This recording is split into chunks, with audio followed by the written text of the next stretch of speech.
দেখুন, এটা একটা অমানবিক ঘটনা। কর্মস্থলে, স্কুলে, ক্যাম্পাসে এই যে ধর্ষণ হয়ে যাওয়া এবং যারা ধর্ষণকারী একের পর এক ছাড়া পেয়ে যাওয়া, তার থেকেই এই উৎসাহ এবং উদ্দীপনা। এবং তার থেকেই একের পর আমরা দেখতে পাচ্ছি যে ডাক্তার, পড়ুয়ারা তারা পর্যন্ত এই ধর্ষণের শিকার হচ্ছে, বারবার মৃত্যুমুখে যাচ্ছে। আমরা অভয়ার থেকে সেই উদাহরণ পেয়ে থাকি।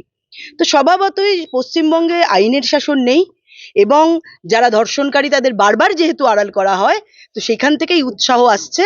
তো মায়েরা, বোনেদের আমরা আগ্রহ করব এখন থেকে এই বিষয়ে প্রত্যেকে আন্দোলন করা, নিজেদের জনমত তৈরি করা এবং যে বাংলার মেয়েকে চায় বলে যারা প্রচার করেছিল, সেই বাংলার মেয়েরা যে প্রতি ক্ষেত্রে, প্রতি জায়গায় ধর্ষিতা এবং খুন হয়ে যাচ্ছে, সেটা তার উৎকৃষ্ট প্রমাণ। আপনি মহিলা মোর্চার সভানেত্রী রাজ্যের, তো সেই ক্ষেত্রে দুর্গাপুরে কি যাবেন মহিলা মানে এই বিষয়ে? হ্যাঁ, নিশ্চয়ই আমি সেখানে যাব এবং আমরা বিভিন্ন জায়গায় যাই, আন্দোলন আমরা সংগঠিত করছি এবং আমরা অবশ্যই যাব। কারণ আমরা এই ধরনের যারা বারবার নিগৃহীত হচ্ছে, অপমানিত হচ্ছে, লাঞ্ছিত হচ্ছে, আমরা তাদের পাশে আছি সবসময়।